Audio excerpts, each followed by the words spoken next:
Bismillah, alhamdulillah, wassalatu wassalamu ala rasulillah wa ba'd.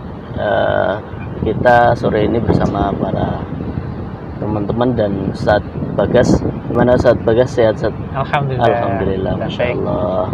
Ini kita lagi di pinggir pantai, luar biasa ini. Pantai apa nih namanya Ustadz? Pantai Nampu. Ini dari rumah antum berapa kilo nih Ustadz? Kalau perjalanan mungkin ya sekitar Setengah jam 45 menit, kurang lebih ya, kurang lebih 45 menit ya. Masya Allah, sangat Kurang indah lebih. sekali. Alhamdulillah. Masya Allah. Ustadz, ini Iya. kan antum di sini udah lumayan lama ya. Iya. Ini gimana perjalanan dakwah di sini seperti apa Ustadz? Iya. Jadi Bismillahirrahmanirrahim, untuk kegiatan dakwah sendiri Iya. itu niatnya udah lama. Kita memulainya dari anak-anak dulu. Jadi kita buka kegiatan TPA. TPA gitu ya? Awalnya TPK dulu. TPA. Itu sebelum saya menikah. Jadi setelah dari pondok itu, Iya. kita membuka kegiatan untuk TPQ Iya. anak-anak. Ya, alhamdulillah itu berjalan baik ya. Iya, berjalan iya. baik. Nah, kemudian setelah berjalan lama, Iya. itu kita nyoba seminggu sekali Iya. untuk yang dewasa. Kita buka yang dewasa. Masya Allah. Awalnya ya hanya sedikit, di bawah 10 orang itu. Bapak-bapak, ibu-ibu itu ya? Awalnya ibu-ibu saja. Oh, ibu-ibu aja? saja ya. Itu hanya dulu kalau nggak salah ingat itu hanya sekitar bapak-bapak itu 1 atau 2 itu aja. Masya Allah. Iya, awalnya itu. Ibu-ibu itu juga belum banyak. Terus kita Rutin gitu ya? rutinkan terus gitu. Berjalannya waktu, alhamdulillah. Itu terakhir kemarin sebelum pandemi, kegiatan rutin malam Ahad itu ya sudah 70 sampai 80 Masya Allah, orang gitu Masya ya, Allah. bapak-bapak, ibu-ibu.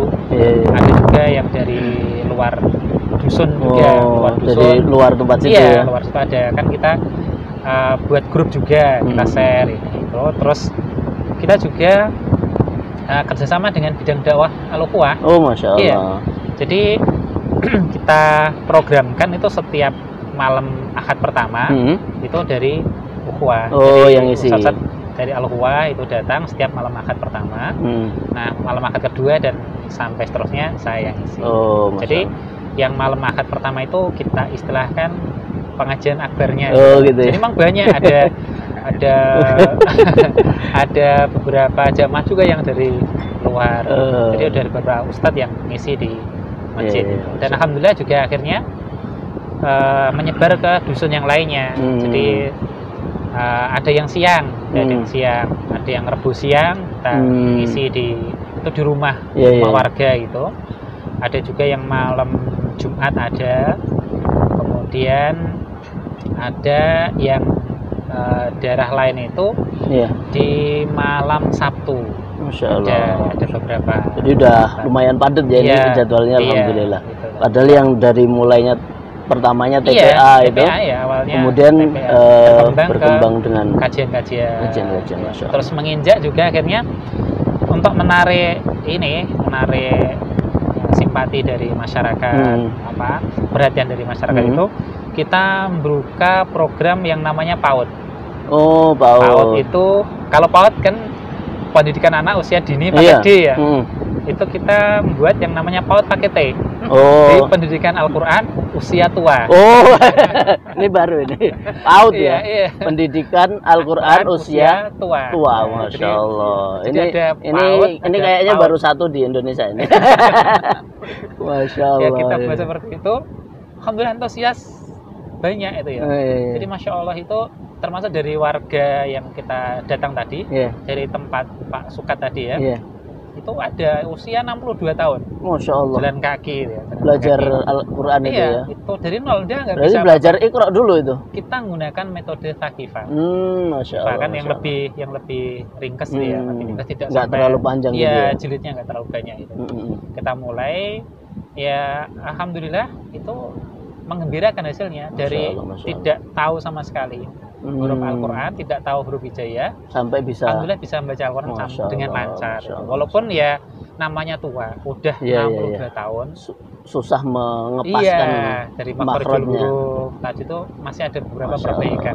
Tapi secara umum dengan usia seperti itu, ya bisa kita katakan berhasil mereka seperti itu. kita buka seperti itu. Alhamdulillah, ini kenikmatan yang sangat besar. Iya. Terus ini Ustaz Bagas ya, kita kan dengar katanya dari keluarga sendiri, terutama bapak ibu itu beda keyakinan, bahkan malah mungkin berseberangan.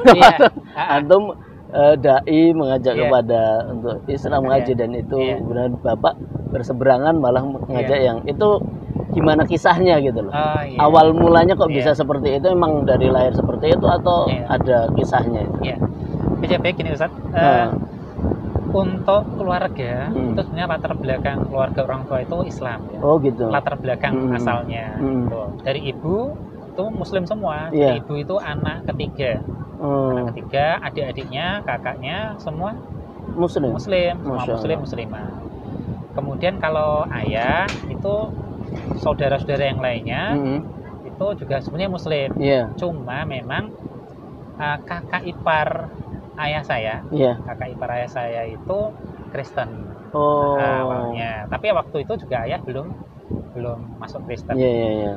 Seingat saya itu saya kelas di antara kelas 4, 5, 6 SD. Di antara masih itu. SD, ya? Iya, saya masih SD. Tapi persisnya saya lupa. Yang saya ingat itu sekitar saya kelas 4, 5, 6 itu. Di antara itu. Nah, ya itu mulai masuk Kristen. Ke agama lain itu ya. Itu mungkin ada yang melatar belakangi kenapa kok bisa pindah gitu. Jadi kalau latar belakang secara umum itu memang pertama faktor ekonomi. Jadi ayah saya dulu itu sebetulnya kepala dusun. Oh gitu. Iya, ayah saya kepala dusun waktu masih Muslim dan juga dulu ikut andil juga dalam pembangunan masjid yang lama, bukan yang tadi ya. Bukan yang tadi kita salat. Yang lama udah dibongkar ini. Udah lama. Itu waktu masih jadi kadus ya, jadi penggerak juga.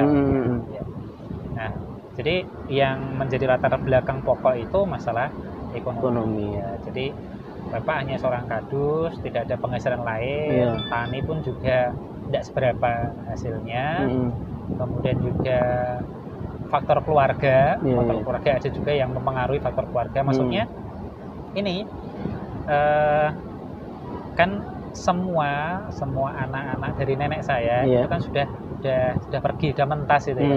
Jadi tinggal ayah saya dan ibu saya yang ikut jadi satu, jadi ikut dengan mertua itu. Jadi mertua. Terus waktu itu akhirnya sebenarnya udah pernah misah juga. Jadi di pekarangan pekarangan depan itu sudah bangun. Bukan yang rumah sekarang itu ya? Bukan. Jadi dulu yang dekat masjid. Dekat masjid itu kan rumah nenek saya. Yang depannya tadi itu. Yang dekat sekali itu. Nah, depan lagi ada pekarangan dulu ditempati kita sekeluarga. Waktu masih Islam. Masih Islam. Kemudian ya itu tadi karena faktor ekonomi, kemudian juga ada ya gesekan keluarga lah antara ayah dengan ipar. Jadi nggak begitu cocok gitu ya. Gitu. Jadi akhirnya ada perhatian juga dari orang Kristen. Akhirnya Bapak masuk Kristen. Awalnya dulu sebetulnya enggak begitu mendalam ya. Karena dulu itu ada 2 orang suami istri yang kalau nggak salah dulu sepekan sekali itu nginep di tempat ayah. Jadi istilahnya seperti memberikan pendidikan gitu ya. Kalau kita mungkin dakwah lewat perorangan itu dakwah gitu ya. Jadi nginep di rumah, nginep di rumah bapak itu.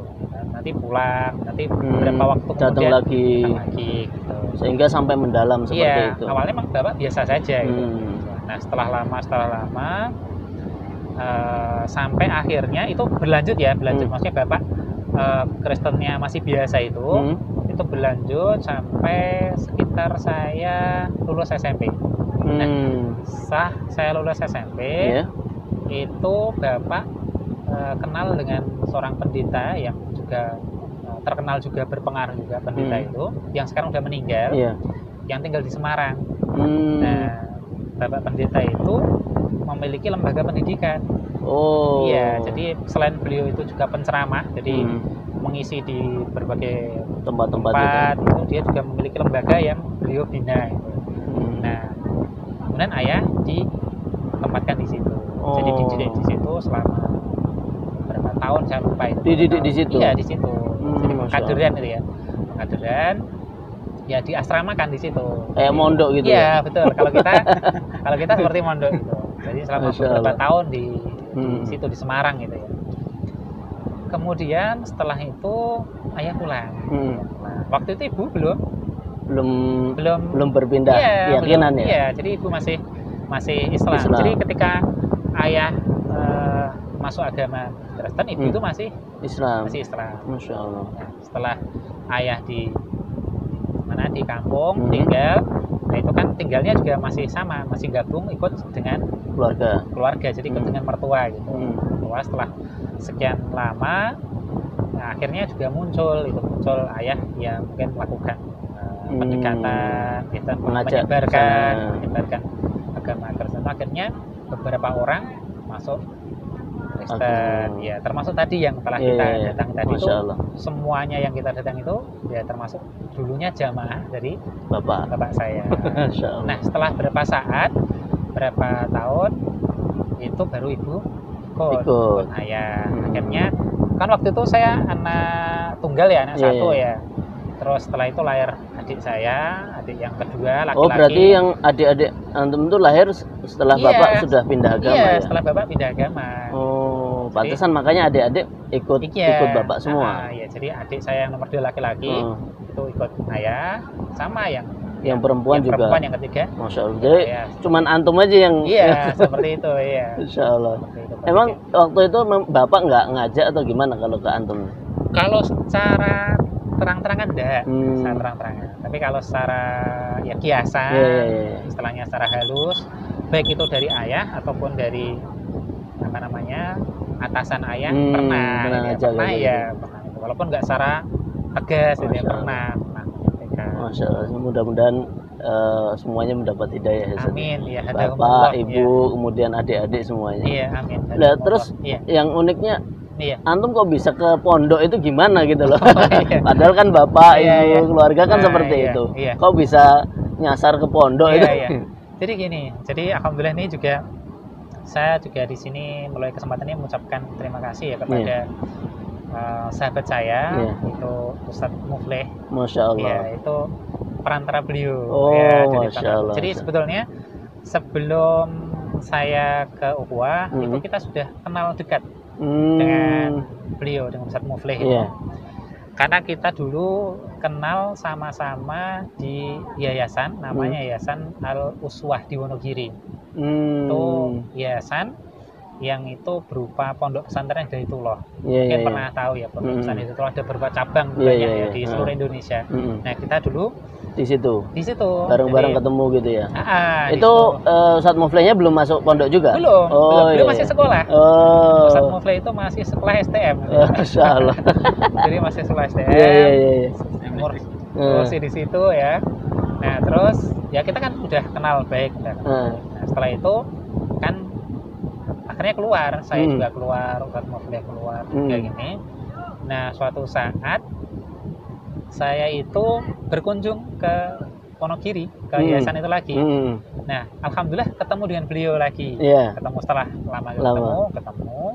Kemudian beliau saya ajak ke rumah saya, ke tempat nenek. Tempat nenek. Pas waktu itu juga waktu puasa waktu itu. Waktu puasa, awal-awal puasa tahun berapa saya lupa. Nah, setelah itu dikenalkan sama beliau waktu itu di pondok ada daurah bahasa Arab. Nah ini pengalaman. Iya. Ini pernah jadi panitianya nih beberapa kali. Daurah bahasa Arab loh. Cuma kan jadi panitia. Jadi kan dulu setiap puasa Ramadan kan ada daurah bahasa Arab sama daurah syariah. Iya. Oh gitu ya. Jadi itu. Dari situ berarti ya. Iya. Jadi waktu itu pertama kali saya belajar Nahwu Shorof itu. Masya Allah. Beliau betul-betul kenangan yang nggak terlupakan itu. Saya kenal namanya Nahwu Shorof pertama kali ya di situ ya. Saya nginep di sana awalnya. Nginep di sana. Dulu waktu itu belum di lokasi sekarang. Masih yang di gedung Muhammadiyah itu. Yang di belakang ya. Itu kan anak-anak juga di sana. Nah, kita nginep di sana.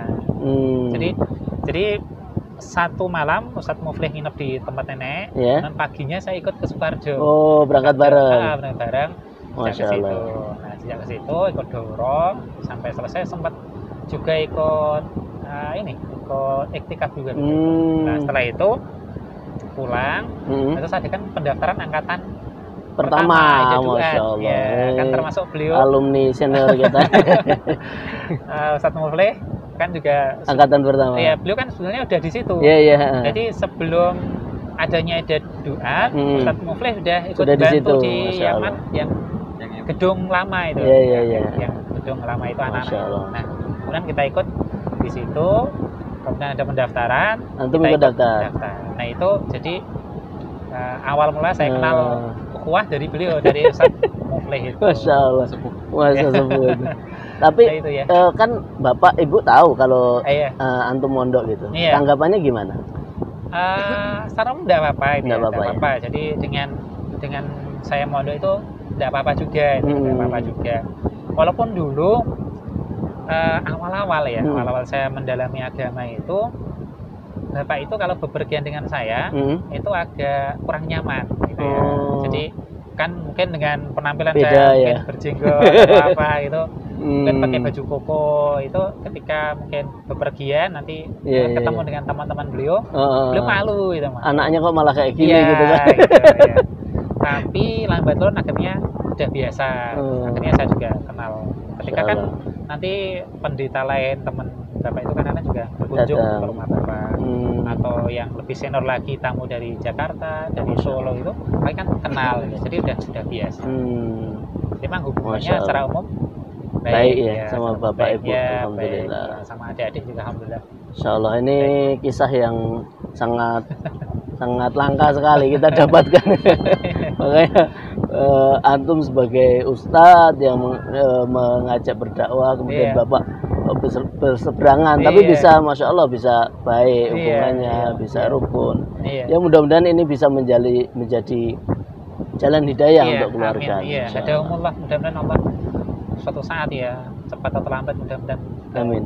Memberikan hidayah pada orang tua kami ya. Kami rindu akan itu. Masya Allah. Ya, kita kumpul bareng gitu kumpul ya. bareng gitu ya. Masya Allah. Buka bersama. Masya Allah. Walaupun sebetulnya kalau makan bareng itu sering gitu ya. Tapi kan posisi kita momen-momen yang kayak gini gitu ya. Gitu.